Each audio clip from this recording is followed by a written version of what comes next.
Welcome to Rewired Sober, the podcast that tells the truth about why women drink and what it actually takes to stop. Spoiler alert, it's not a character flaw. It's your conditioning and the roles you were handed long before you ever picked up a drink. I'm your host, Kate Vitella. I have been an RN for well over 2 decades. I'm addiction trained, a psychiatric nurse, and a sobriety coach. And this is where we do science and soul work of a woman's recovery. So you can stop white knuckling this shit and actually start trusting yourself. I am a raging feminist, a fashion lover, and I swear a lot. So if that's for you, buckle up, let's go.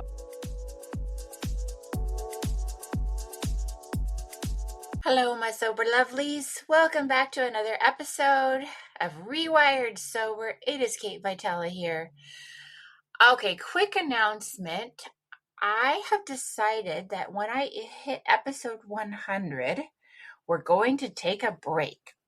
And so my hope for chapter 1, which is episodes 1 through 100, will be that I really cover as many of the topics around alcohol and early sobriety as I can. And neuroplasticity, rewiring the brain, habit change, things that are important for people coming to this podcast with lots of questions. Either you're in early sobriety or you know someone who is, and you're trying to navigate all the online resources and make sense of all the online programs. So I'm trying to cover all those topics. And today's topic is going to be basically what alcohol did to my brain. I mean, what it does to everyone's brain, really, and how I got sort of my brain power back. But on the topic of topics, if you can think of something that I have not covered in these 100 episodes, I'd love to hear from you. Kate Vitella Coaching at Gmail. I'll put it in the show notes.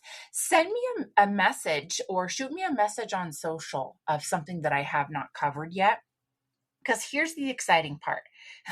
After the 100 episodes, I'm going to take a break here. But then I want to reinvent, and we won't talk about alcohol so much in those. And sobriety, maybe we'll talk about womaning. So chapter 2 of this podcast, after 100 episodes, is going to get way more expansive to talk about a lot more things on the psychology of womaning, women's mental health, and midlife, navigating self-worth, beauty, fashion, culture, social media, all the issues, ADHD. I mean, everything womaning I hope to cover in the next chapter. And not that I won't be talking about alcohol and sobriety, because it will always be a part of my life. But now what, right? We're sober. We've got this thing. And now what does that look like navigating our life moving forward? And let's be real here, folks.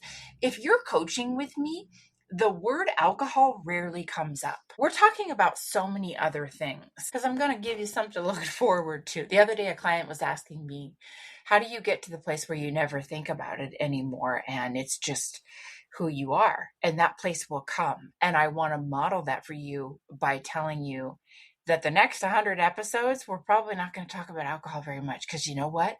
I don't think about it. Aside from being a sobriety coach, I don't ever sit and think, God, I wish I could have a drink. I don't ever sit and have FOMO of other people's. I just don't. It's just not a part of my life anymore.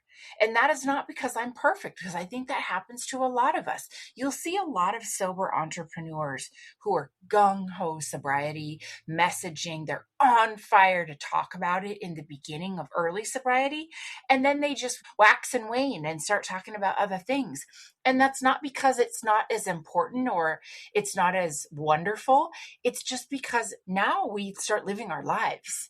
And so this is something that's taken me a while to get to this place where I'm like, oh, now I see why so many sober entrepreneurs pivot to talk about other things. Anyway, let's talk about what alcohol did to my brain. Okay, because I don't think a lot of us realize what alcohol's costing us while we're drinking. I mean, we notice the obvious things, the hangover, the blackout, You certainly notice how much money you're spending, how big your bar tabs are, your anxiety, the fights, the drama in your relationships. But today I want to talk about something different because I've been thinking about this a lot. What alcohol quietly stole from my brain. And maybe it's because I'm in midlife and I'm having brain fog. And so there are times in my life when I'm like, what is happening to me? Is this like dementia? But that aside, I really want to talk about the portion of my life when I feel like I really wasn't here. Like I was just gone. And this didn't happen overnight. This happened pretty slowly. So slowly that I didn't even notice it was happening. And the beautiful surprise of sobriety wasn't just that I stopped drinking. It was that I started discovering pieces of myself again that I didn't even realize I had lost. So in no way do I want to have this be this cautionary tale. This episode isn't meant to scare you, but to give you hope, because that's what this is about. One by one, things started coming back online in my life. So let's start with this. Curiosity. Alcohol stole my curiosity.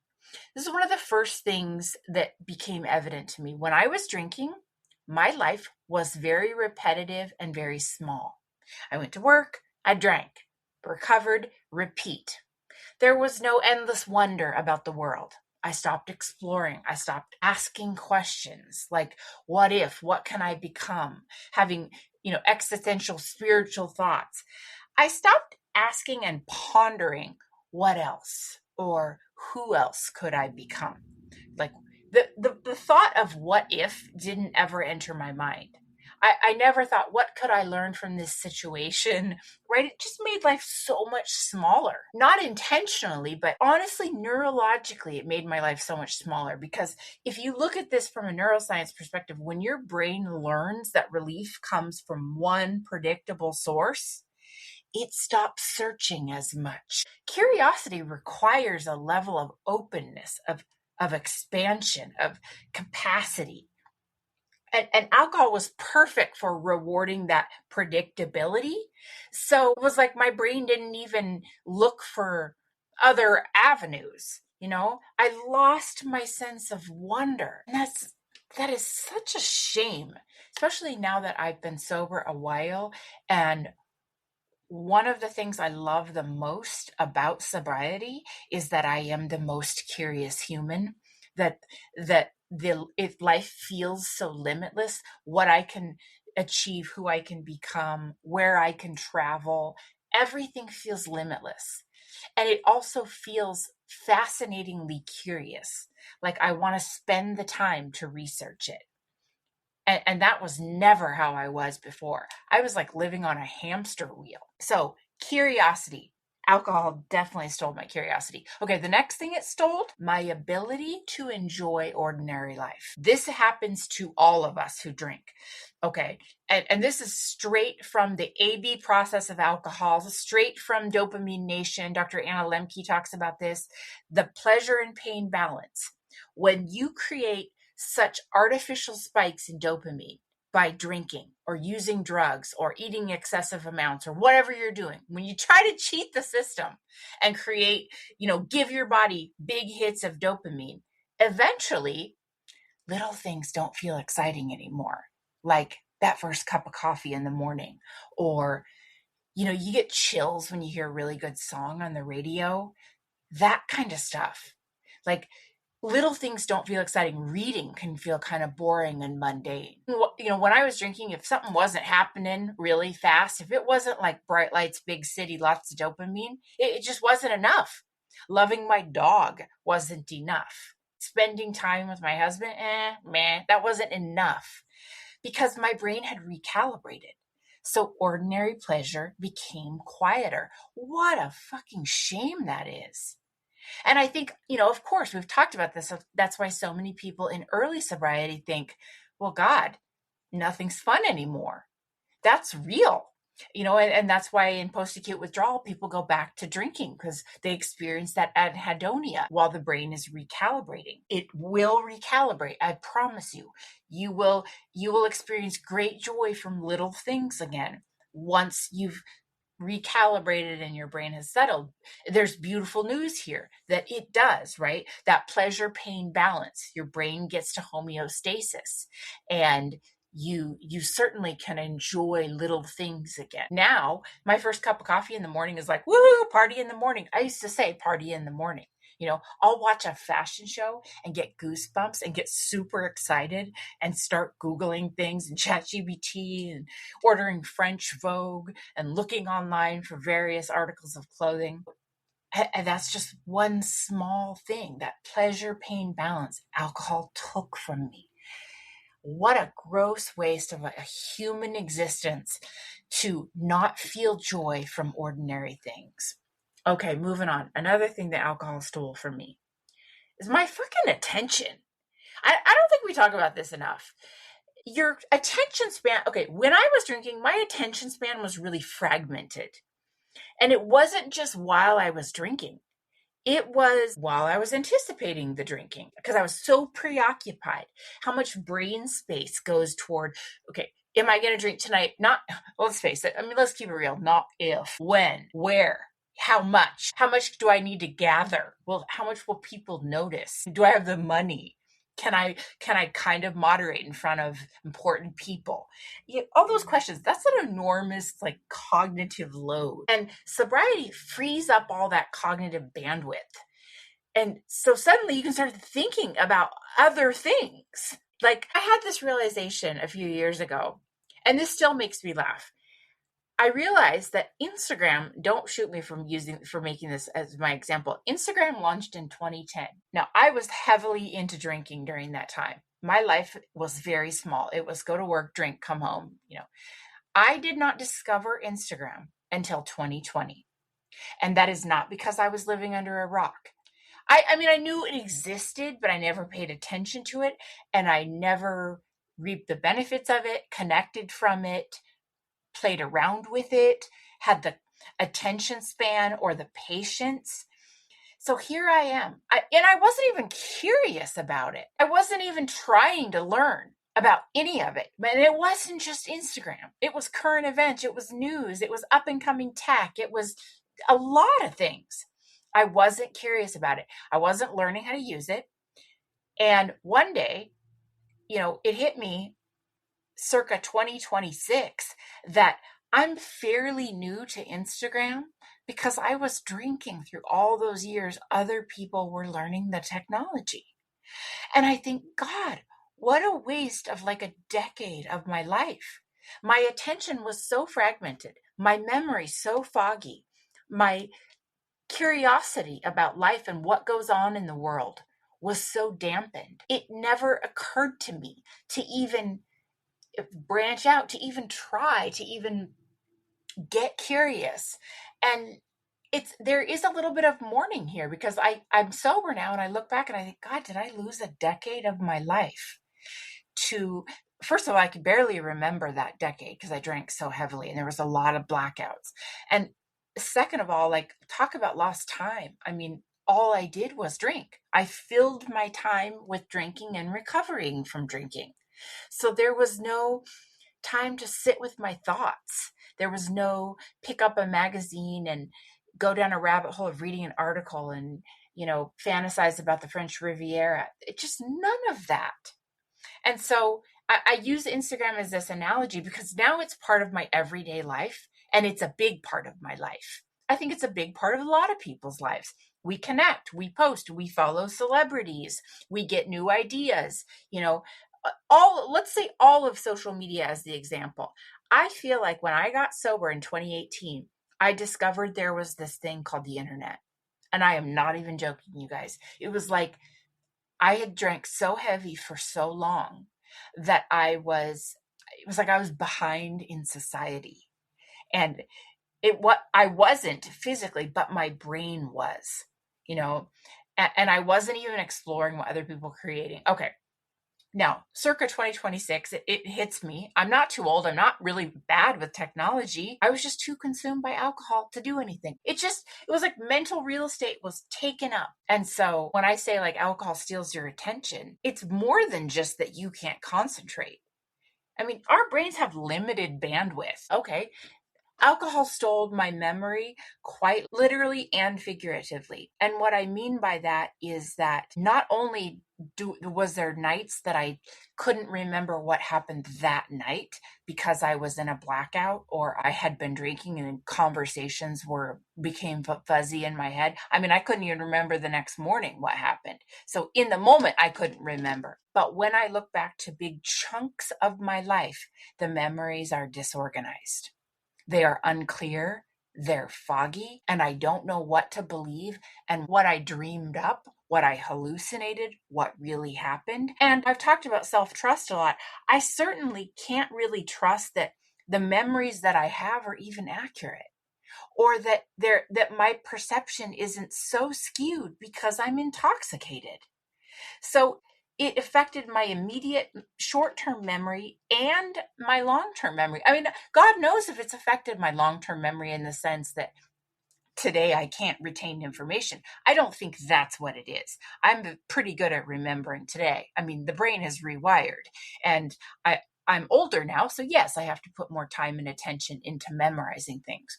But case in point, I am teaching myself French at the age of 47. I am also learning how to use a sewing machine. I've learned how to do a lot of things with my business and social media and podcasting, YouTube. Good God. So yes, I can learn new things and I can remember. It just takes a little bit more effort. But God, did alcohol not steal so many memories? And it really stole my participation in the ongoings of life, that it's like I don't remember my part in the movie. And I think that's incredibly, incredibly sad. I mean, I could go on this podcast literally for 2 hours talking about what alcohol stole from me in terms of rotting teeth and my finances and my relationships. But I really was trying to stick to just my brain here, because at this point in my life, I'm starting to really think about how has my drinking affected my brain, and will I have early onset dementia from those times? But when I talk about curiosity, I think that's what makes me the most heartbroken, because that's what I value the most now. I joke a lot about going down rabbit holes. I mean, a lot of us now are sitting in front of ChatGPT. We ask it a question. 45 minutes later, you're like gone way down a rabbit hole. You're learning about Paris and an octopus and ancient Rome and why your brain does what it does, and your brain's exploring that way. I think for me, it's like I'm always saying, tell me more, tell me more. And I think it's really sad to go through such a long period of my life when I didn't do any of that. And it wasn't because I wasn't really interested. It just was because my world was so small and all my mental energy went toward maintaining the same routines.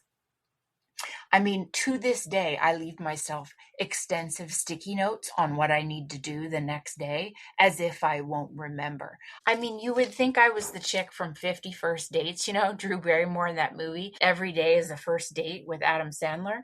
That's the kind of notes I leave myself because I'm used to not remembering. But yet, as a sober woman, I wake up the next day and I'm like, oh, I know exactly what I need to do. Now, I'll always leave notes and lists because I like to stay organized like that.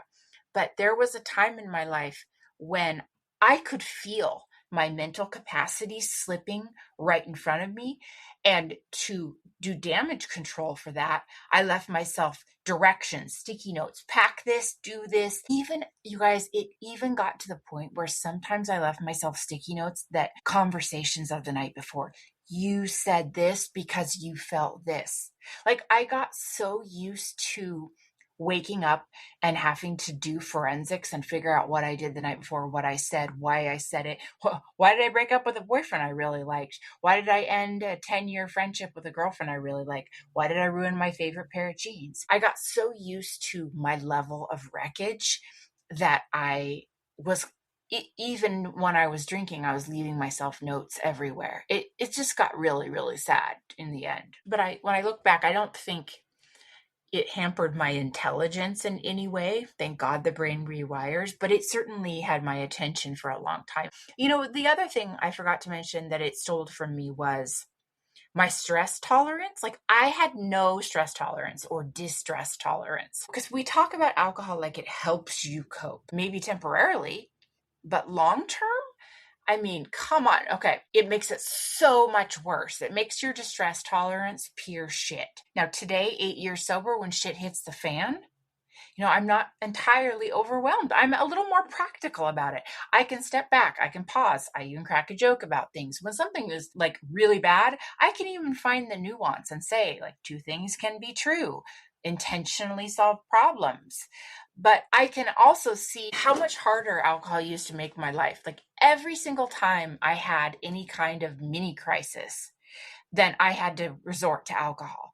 And it really lowered my ability to tolerate everyday discomforts. Every emotion felt really big.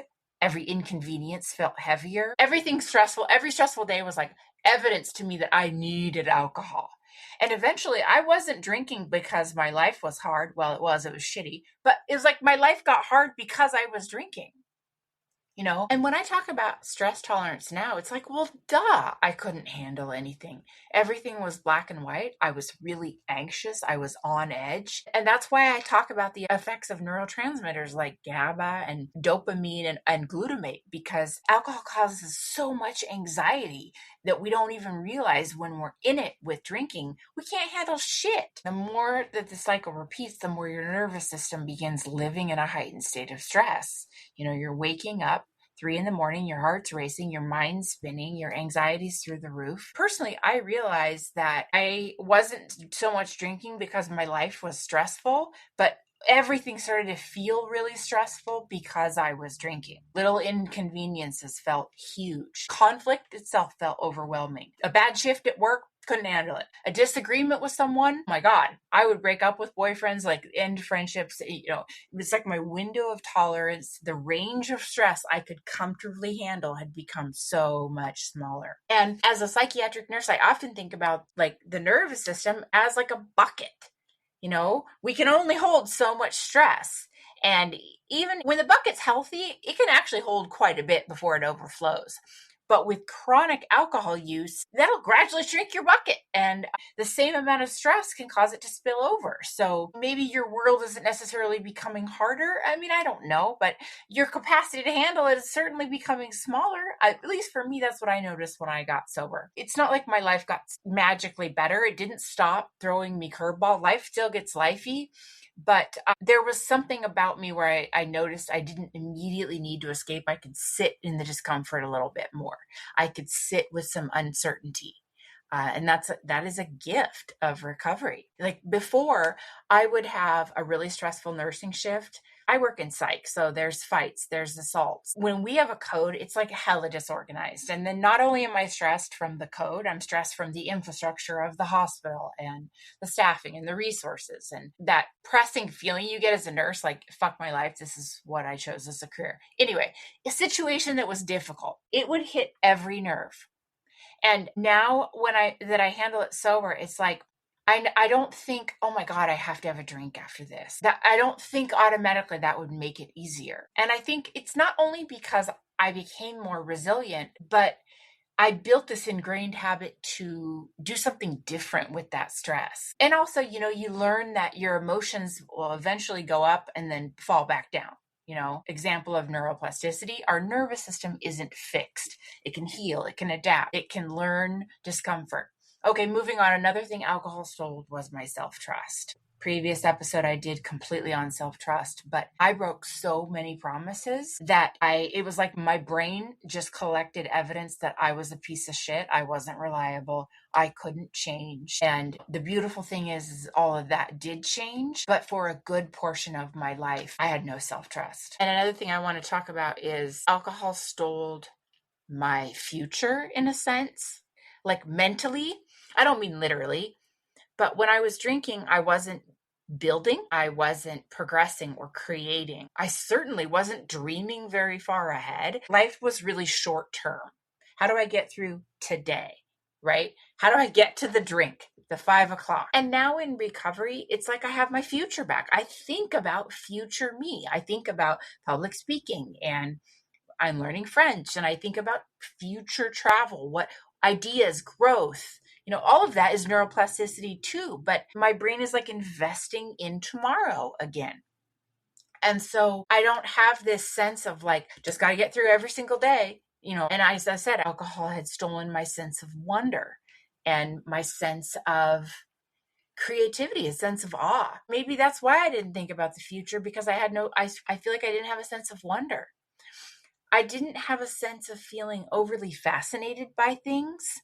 It was like my attention was always pulled back to, when do I get to escape, and I noticed different things. Now, what I get back is huge. What I got back in sobriety is huge, because I don't want to leave you with just what alcohol stole. So I'm going to go with a rapid fire list of all the fucking things I got back, and it is going to massively outweigh what I lost. I got my mornings back, my memory, my curiosity, my confidence, my sleep, my laughter, my creativity, my capacity, my future, my awe, my wonder. And maybe most importantly is like, I feel like my brain is back. It's back online, all through the power of neuroplasticity, of doing the work and rewiring. So that being said, alcohol will take a lot from you over time, especially if you sit and think about what it's doing to your brain. But the good news is you can get it back. You are getting it back. And this is the process. The greatest myth about sobriety is that it's about giving something up. And my experience has been totally opposite. Sobriety wasn't about what I lost. It was about discovering everything that alcohol had taken from me and getting it back. I hope that was helpful for you today. I want to be the type of woman who takes future chances, because I think about my future. And I hope you do too.